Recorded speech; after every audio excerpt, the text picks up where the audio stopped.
కోపంగా ఉన్నప్పుడు మా నాన్న ఇలాగే చేసేవాడు.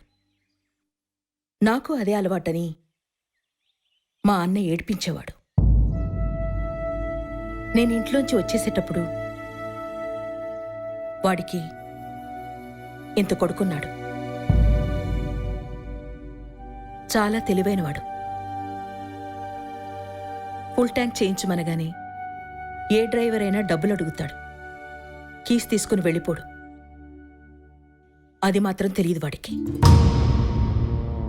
నేను మీ నాన్న 20 ఏళ్లు కలిసి పెరిగాం. నీలో వాడు కనిపిస్తున్నాడు.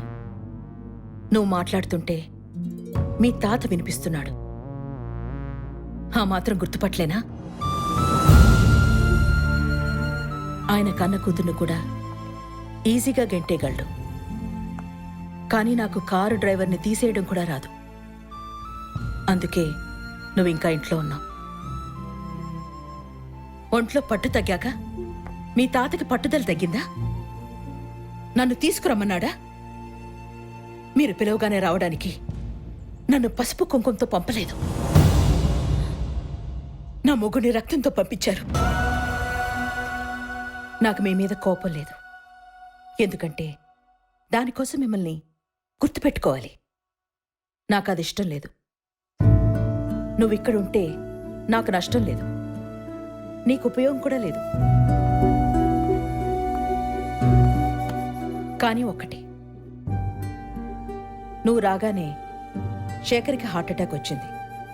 సేవ్ చేశావు. హోటల్ ప్రాబ్లంలో ఉంది, సాల్వ్ చేశావు. ఈరోజు ప్రమీల కిడ్నాప్ అయింది, కాపాడావు. ఇవన్నీ మామూలుగా జరుగుంటే ఓకే. అలా కాకుండా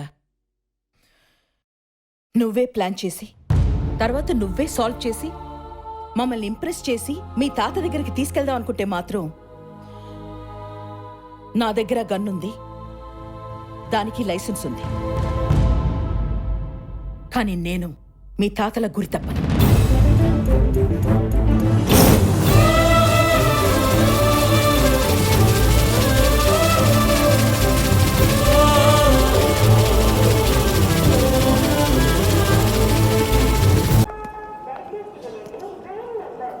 యేసునాథా, నా లైఫ్లో ఇదే ఫస్ట్ టైం వాడిని చూడటం. నేను నా ఫ్యామిలీ కలిసి వేలాంగిణి మాత గుడికి మోకాళ్ళ మీద పాక్కుంటూ వెళ్దామని మొక్కుకున్నాను. ఇవి టిక్కెట్లు, ఇది నా ఫిజికల్లీ హ్యాండిక్యాప్డ్ సర్టిఫికెట్. మీరు మొన్న కొట్టారు కదా సార్, 2 పళ్ళు ఊడిపోయినాయి. దేవుడిచ్చినట్లో ఏది పోయినా ఫిజికల్లీ హ్యాండిక్యాప్డే కదా సార్. అందుకని ఈ సర్టిఫికెట్ తీసుకున్నాను సార్. రైలు ఎక్కొచ్చా? Thank you. God bless you my son. Siddhu, flight రెడీగా ఉంది సార్. ఫ్లైట్ ఎందుకు? టికెట్లకి డబ్బులు వేస్ట్. టికెట్లు కొనక్కర్లేదమ్మా, ఆయనకి సొంతంగా ఫ్లైట్ ఉంది. అది ప్రస్తుతం రన్వే మీద రెడీగా ఉంది. కార్స్ ప్లాట్ఫామ్ మీదకి రావడానికి పర్మిషన్ తీసుకున్నాం సార్. అవసరం లేదు. సిద్ధు డ్రైవర్ కదా? మమ్మల్ని అందరినీ చూశాక కూడా నువ్వు ఇలాంటి క్వశ్చన్స్ అడుగుతున్నావు అంటే నీది ఎర్రో పిచ్చో అర్థం కావట్లేదమ్మా.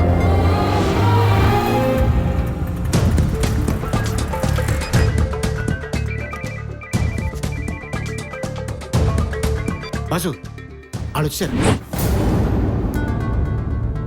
బాలు సార్, నాకు 15 నిమిషాలు స్టేషన్ కావాలి. ఇంత సడన్ గా స్టేషన్ కావాలంటే ప్రతి దానికి రేట్ ఉంటుంది, కొనే. మరి ప్యాసింజర్లో స్పెషల్ ఫ్లైట్స్ లో పంపించండి. ఎయిర్పోర్ట్ లేని వాళ్ళకి కార్లు పంపించండి. మినిస్టర్కి మెసేజ్ పెట్టండి, స్టేషన్ మాస్టర్ రిక్వెస్ట్ చేయండి. ఒప్పుకోకపోతే బెదిరించండి, కుదరకపోతే చంపేయండి. నాకు ఈ మీటింగ్ చాలా ఇంపార్టెంట్ బాలు, చాలా ఇంపార్టెంట్. నీకు 5 minutes టైం ఇస్తున్నా. 5 minutes.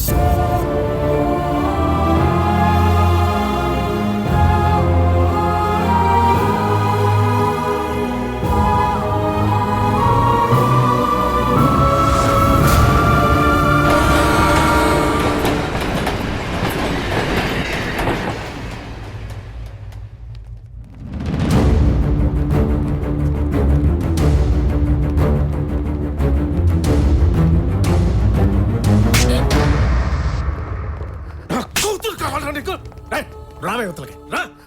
కారులో ఫ్రంట్ సీట్ కి బ్యాక్ సీట్ కి ఉన్న దూరం ఎవ్వడూ తగ్గించలేడు.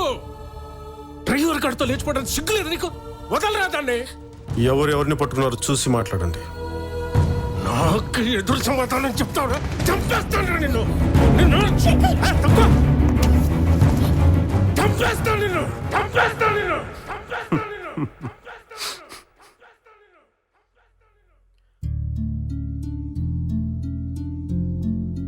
కార్ డ్రైవర్ మీ కూతురు ఎందుకు చేసుకోకూడదు మీ దగ్గర థియరీ ఉంటుంది.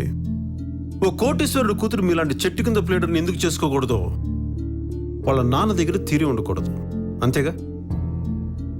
మీరేమో డైరెక్ట్గా దండలతో వాళ్ళ ఇంటికి వెళ్ళిపోవచ్చు, కానీ మీ కూతురు మటుకు సూట్ కేస్తే కనపడినా తట్టుకోలేరు. భుజానికి దెబ్బ తగిలిందని కుటుంబాన్నే వెలేసేస్తారు, కానీ మీరు మాత్రం డైరెక్ట్గా గన్ తలకి పెట్టేయచ్చు. మీది ప్రేమ, అవతల వాళ్ళది వ్యామోహం. మీరు చేస్తే ఆదర్శం, వేరే వాళ్ళు చేస్తే ఆవేశం. మీరు అరిస్తే మమకారం, మా తాత అరిస్తే మటుకు అహంకారం. అంతేగా? అసలు ఎవడ్రా నువ్వు? ఎవరు చేపట్టుకుని ఇంట్లోంచి బయటకు వచ్చేసారో ఆవిడ మేనలుండి, ఎవరి జ్ఞాపకాలతో పాతికేళ్ళుగా ఒక ఆయన కాలిపోతున్నాడో ఆయన కొడుకుని, ఎవరి కోసం అక్కడ ఒక ప్రాణం కొట్టుకుంటుందో ఆయన మనవణ్ణి. కొన్ని వేల కోట్లు, 10 దేశాలు ఫ్యాక్టరీలు, 1,00,000 మంది కార్మికులు, ఇవేవి తృప్తిని ఒక పేదవాణ్ణి, నందాకి వారసుని. అప్పటికిప్పటికి ఏం మారిందత్త? అప్పుడు ఆయన చేతిలో, ఇప్పుడు ఈయన చేతిలో. అంతేగా తేడా?